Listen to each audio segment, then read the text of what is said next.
नमस्कार, देश और दुनिया की तमाम खबरों में आपका स्वागत है। मैं दीपिका जहांगीर आपके साथ खबरों की शुरुआत करेंगे, लेकिन एक नजर हेडलाइंस की ओर। यूपी के बाराबंकी में भीषण हादसा, टूरिस्ट बस ट्रक से टकराई, 9 यात्रियों की मौके पर ही मौत, 27 घायल। लखीमपुर खीरी हिंसा, प्रियंका बहराइच जाएंगे आज, सिद्धू के भी लखीमपुर आने की खबर। कश्मीरी पंडित की बेटी की हुंकार, आतंकियों को चुनौती देते हुए सीना ठोककर कहा, हिम्मत हो तो सामने आओ।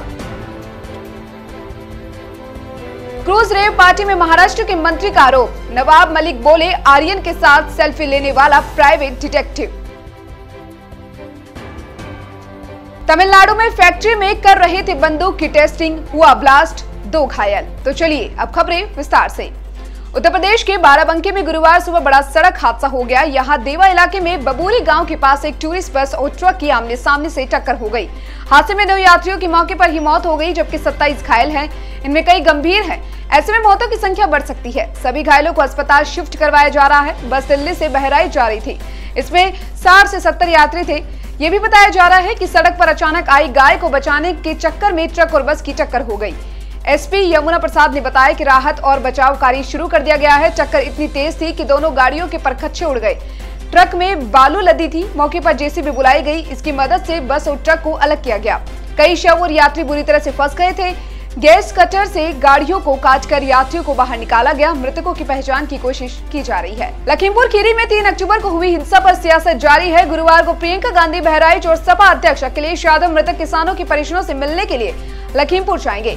इससे पहले अखिलेश ने 4 अक्टूबर को जाने का प्रयास किया था, लेकिन उन्हें लखनऊ में हिरासत में ले लिया गया था। वहीं बसपा महासचिव सतीश मिश्र का भी लखीमपुर जाने का कार्यक्रम है। इसके अलावा पंजाब कांग्रेस के अध्यक्ष पद से इस्तीफा दे चुके नवजोत सिंह सिद्धू के भी आज लखीमपुर पहुंचने की खबर है। हालांकि अभी इस बारे में कोई अधिकृत जानकारी नहीं दी गई है। राज्य सरकार ने भारी दबाव के बाद बुधवार को सभी दलों के 5-5 लोगों को पीड़ित परिवारों से मिलने की अनुमति दे दी है।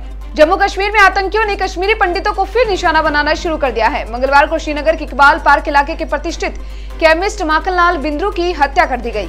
आतंकियों ने उन्हें मेडिकल स्टोर में घुसकर गोली मारी। बुधवार को उनकी बेटी डॉक्टर श्रद्धा बिंद्रू ने आतंकियों को बहस करने की चुनौती दी है। डॉक्टर श्रद्धा ने कहा कि वो अपने कश्मीरी पंडित पिता की बेटी है। आतंकियों में अगर हिम्मत है तो वो उनके सामने आए और बहस करे।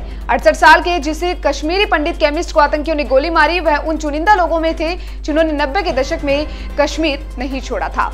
महाराष्ट्र सरकार में कैबिनेट मंत्री नवाब मलिक ने क्रूज रेव पार्टी को लेकर बुधवार को बड़ा आरोप लगाया। मलिक ने रेड के दौरान सामने आई वीडियो और फोटो का हवाला देते हुए कहा कि शाहरुख खान की बेटी आर्यन के साथ सेल्फी लेने वाला शख्स केपी गोस्वामी खुद को प्राइवेट डिटेक्टिव कहता है। वहीं आर्यन के दोस्त और अरबाज को घसीटकर एनसीबी ऑफिस ले जाने वाला शख्स मनीष भानुशाली भाजपा का एक पदाधिकारी है।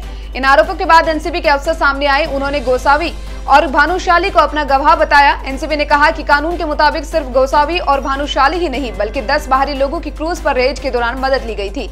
ये सभी जांच एजेंसी के गवाह हैं। एक घटना में तमिलनाडु के त्रिवेरुम्बर में ऑर्डिनेंस फैक्ट्री में 2 लोग घायल हो गए। प्रकाश 42 वर्षीय और आलेक्सेन 57 वर्षीय के रूप में दोनों की पहचान हुई है। दोनों फैक्ट्री में बंदूक की टेस्टिंग कर रहे थे, जिसके बाद उसमें विस्फोट हो गया और दोनों घायल हो गए।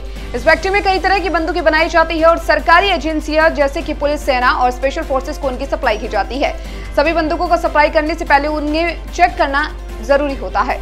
जब बुधवार को प्रकाश और अलाकेशन बंदूक को फायर करके चेक कर रहे थे, तभी उसमें विस्फोट हो गया। इस ब्लास्ट में दोनों घायल हो गई। फैक्ट्री में काम कर रहे अन्य लोगों ने दोनों को नजदीकी के प्राइवेट अस्पताल में भर्ती करवाया, जहां पर इलाज चल रहा है। पूरे मामले की जानकारी स्थानीय पुलिस को भी दे दी गई है और वह तुरंत घटनास्थल पर पहुंची। पुलिस फैक्ट्री में काम करने वाले अन्य स्टाफ के साथ पूछताछ करके मामले की ओर जानकारी इकट्ठा करने में लगी हुई है।